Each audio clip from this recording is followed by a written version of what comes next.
성도에게 있어서 가장 큰 특징 중에 하나는 기도입니다. 우리가 지난 2주 동안 특별 새벽 기도를 통해서 하나님의 은혜를 기억하고 하나님의 은혜를 사모하는 그런 시간들을 가졌는데요.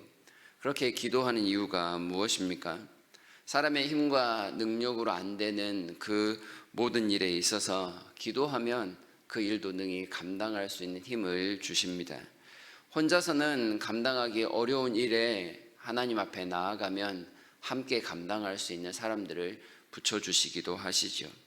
답이 없어 꽉 막힌 듯한 그런 일들 속에서 기도할 때 하나님은 문제 해결의 실마리를 제공하시기도 합니다.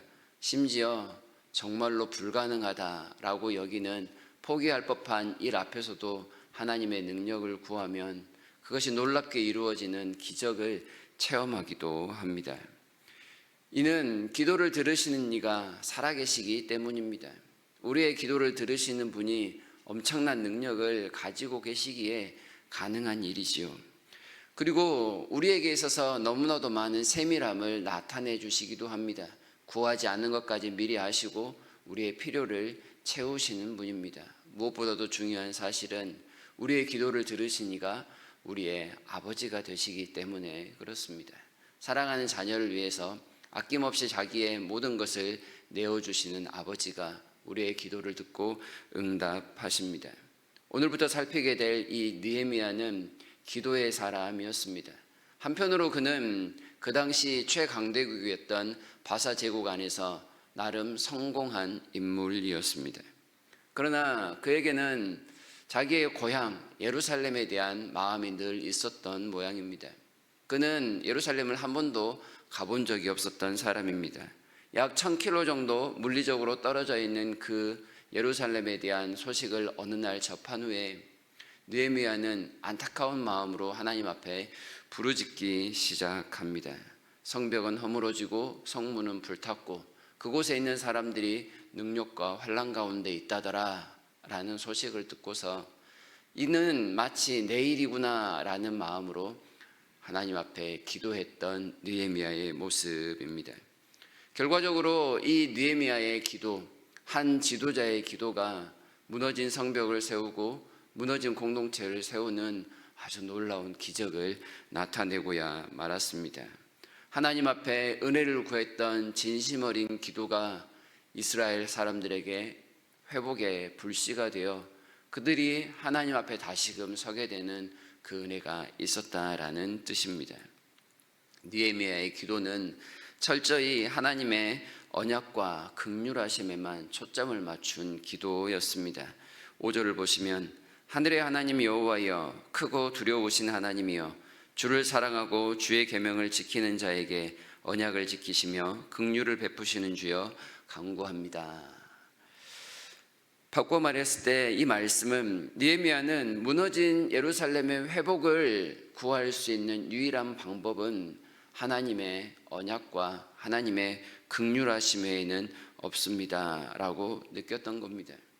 예루살렘이 하나님의 도성이었기에 하나님이 함께 하셔야만 이것은 회복이 가능한 것이지 다른 방법으로는 불가능합니다라는 고백이 담겨 있습니다. 그래서 그는 이러한 하나님의 언약의 기초에서 하나님의 이름을 부르짖습니다. 먼저 그는 회개합니다. 6절 뒷부분부터 7절까지를 보시면 나와 내 아버지의 집이 범죄하여 주를 향하여 크게 악을 행하여 주께서 주의 종 모세에게 명령하신 계명과 율례와 규례를 지키지 아니하였습니다. 이렇게 고백을 합니다. 여기에서 특별한 점은 이 모든 잘못에 대해서 회개하는 일에 있어서 그는 범죄한 자를 자기 자신도 포함시켜 기도하고 있다는 점입니다. 조상들이 범했던 분명한 잘못입니다. 모세를 통하여 주신 율례와 규례와 법도를 조상들이 행하지 않아서 예루살렘이 이런 지경에 이르렀는데 그 잘못한 죄를 자기 자신을 포함시켜 하나님 앞에 회개하고 있습니다. 그 말은 그의 회개가 진심이었다라는 뜻입니다. 하나님 앞에 진심으로 회개하며 하나님만이 우리의 문제에 도움이 되십니다. 이렇게 고백합니다. 하나님께서 우리에게 계명과 율례와 규례를 주신 것, 한마디로 말씀을 주신 것은 그 말씀을 듣고 살라는 뜻이었습니다. 바꿔 이야기하면 하나님과의 언약 관계를 통하여 순종함을 통해 복을 받는 것이 당연하다라는 그런 말씀이었습니다. 그러나 과거 이스라엘이 이런 사실을 잊고 살았습니다. 말씀하시는 하나님을 외면했습니다. 하나님의 눈과 귀를 철저히 무시한 채 삶을 살았습니다. 그 결과는 하나님이 이미 말씀하신 대로 징벌이었습니다. 8절에 만일 너희가 범죄하면 내가 너희를 여러 나라 가운데 흩을 것이요 라는 말씀과 같이 하나님은 하신 말씀 그대로 예루살렘에 그리고 조상들에게 징계를 내리셨습니다. 말씀도 언약대로 또한 저주도 언약대로 내리신 하나님을 보면서 다시금 이스라엘의 회복은 말씀대로 돌이키는 것입니다 라고 느헤미야가 결론을 내린 겁니다. 너무나도 당연한 일이었지만 그 전까지 많은 사람들이 간과하고 있었던 부분을 느헤미야가 지금 실천하고 있습니다. 원칙을 지키신 하나님 앞에 잘못한 부분을 정직하게 고백하고 이제 고백이 끝난 다음에 느헤미야는 그 원칙에 따라 하나님의 긍휼을 구합니다. 다시금 계명을 지키는 자에게 자비를 베푸시겠다라는 그 언약, 그 원칙을 따라 구하는 기도가 9절에 나타나 있습니다. 만일 내게로 돌아와 내 계명을 지켜 행하면 너희 쫓긴 자가 하늘 끝에 있을지라도 내가 거기서부터 그들을 모아 내 이름을 두려고 택한 곳에 돌아오게 하리라 하신 말씀을 이제 청하건대 기억하옵소서. 벌을 내리신 근거도 하나님의 말씀, 그리고 다시금 복을 내리시는 그 회복도 하나님의 말씀입니다. 그러니 하나님 도와주옵소서. 모든 것이 회복 불가능한 처지처럼 보이지만 하나님 앞에 간구합니다. 예전처럼 돌아가게 해주십시오. 이것을 겉으로만 보면 참 뻔뻔해 보일 수 있습니다. 어떻게 양심도 없이 그 잘못했습니다라는 고백만으로 과거와 같은 모습을 구할 수 있느냐라고 생각할 수 있습니다. 많은 하나님을 모르는 사람들이 이 모습을 보면서 교회를 비판하기도 하는 그런 일입니다. 그러나 크신 하나님 앞에 죄인인 인간들이 살아가는 방식이 바로 이와 같습니다. 우리는 하나님의 언약을 100% 다 순종하지 못합니다. 아무리 노력해도 우리의 노력은 그저 흉내내는 것밖에 되지 않을 때가 있습니다. 그래서 우리는 기도합니다. 크신 하나님께서 우리에게 자비를 베풀어 주시도록 기도합니다. 그리고 하나님은 이러한 기도를 매우 기뻐하시고 즐거워하십니다. 하나님께서 우리에게 말씀을 주시고 언약을 주신 것은 100% 완벽한 삶을 살아라 라는 뜻이 아니었기 때문입니다. 100% 완벽하게 율법을 지키는 삶이 아니라 저는 하나님 앞에 부족합니다.